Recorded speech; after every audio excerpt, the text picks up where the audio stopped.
Yo, how's it going, guys? Here's the breakdown for the video.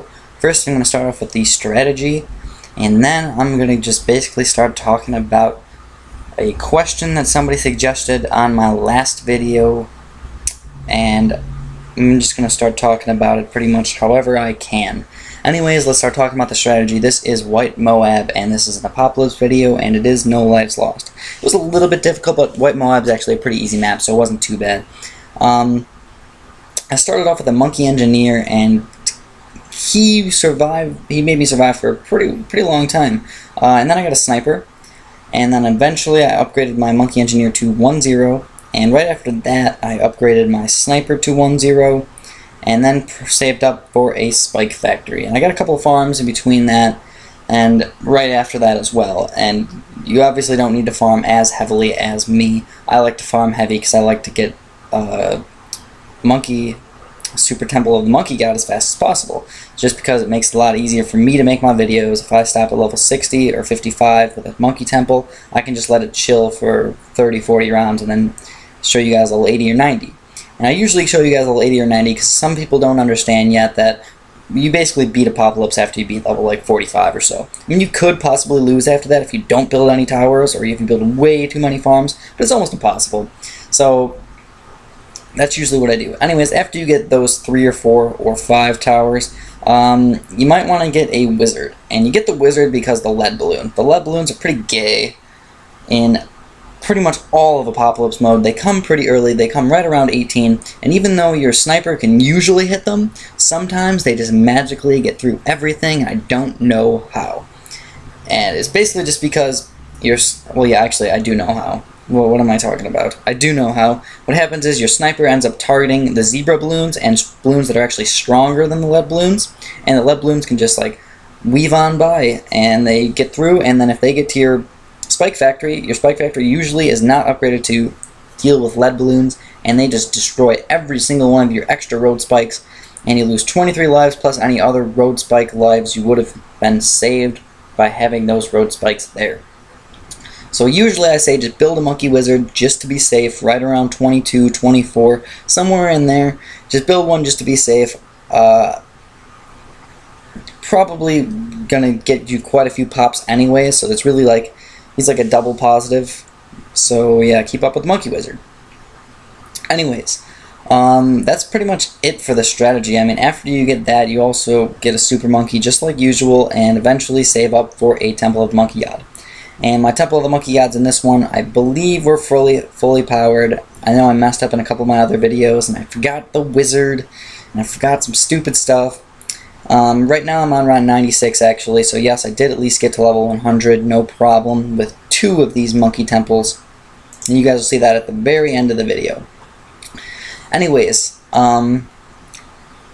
you guys seem to like some of my sciencey stuff in the last video, so I'm going to keep going on with that, and I'll do my best. Again, this is all coming straight from my head, so obviously I could be mistaken just a tiny bit. I'm not going to lie to you guys on purpose or anything like that, but I could be mistaken.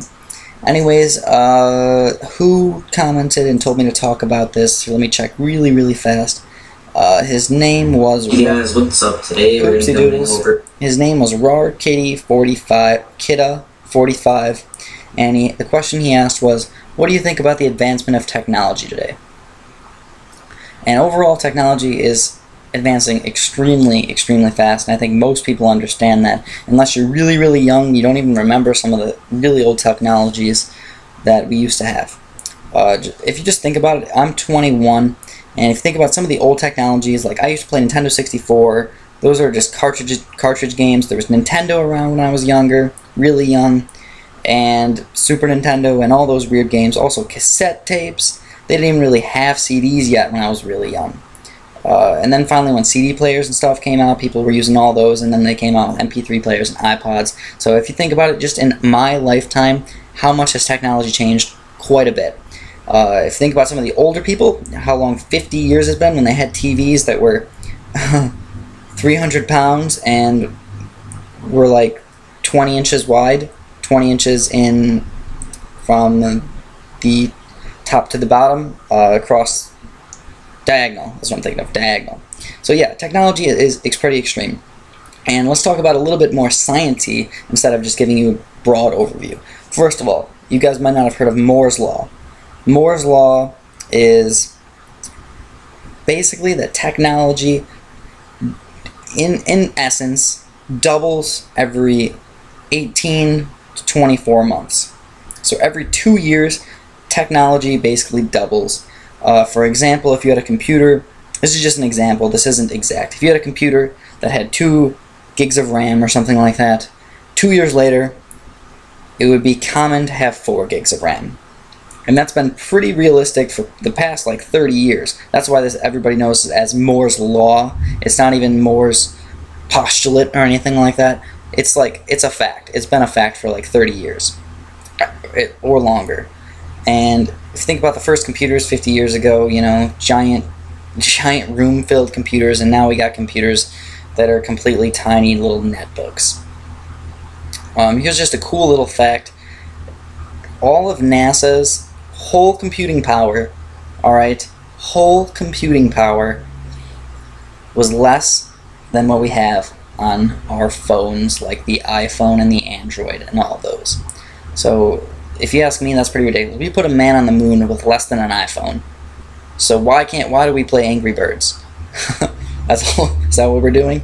We put people on the moon, and then we can only get Angry Birds.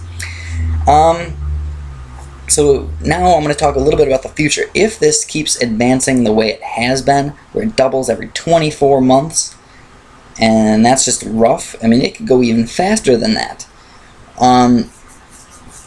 Technology is going to get pretty intense pretty fast. And I actually watched this one video by, I think his name's Mitch, I can't pronounce his name very well,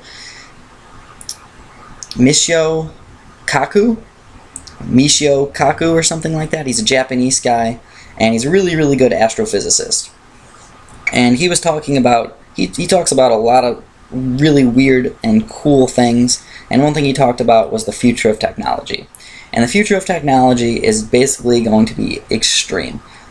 He was talking about two things that I found really, really cool.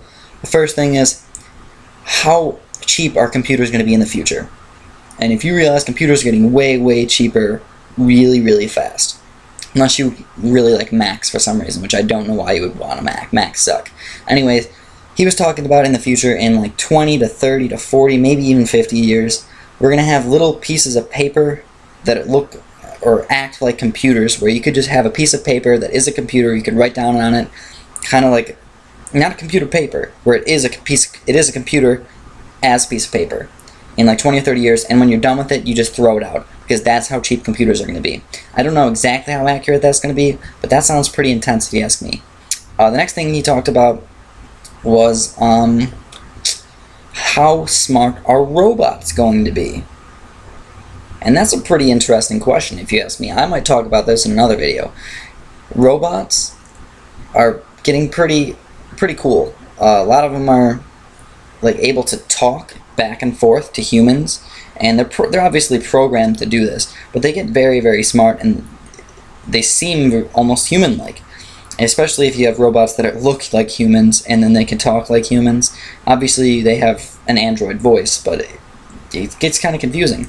Anyways, he was talking about, when will robots overtake humans as intelligence? And that's a little bit of a weird question, because we don't really know when or if computers can be smarter, quote-unquote, than humans, because humans can do usually different tasks than what robots can do with different accuracies and stuff like that. Computers usually do tasks, and they usually can do billions of tasks a second, and humans don't operate the exact same way that computers do. And basically he said, in the exact same thing, 20, 30, 40 years, we could have computers that are technically smarter than humans. So what do you guys think about that? You think that's pretty intense? Think that's pretty cool? I sure do. Anyways, that's all I'm going to talk about for this video. If you guys have any suggestions for scientific ideas or anything like that, let me know in the comments, and I will try and do that in my next video. If you guys don't like these, let me know, and I will stop talking about these stupid science stuff. Anyways, have a fantastic day. No. Chris, get that out of my face! Oh yeah. Sorry that we were recording. It's recording. Oh, so you guys say whatever you want. Oh yeah, that's it. Chris sodomized me.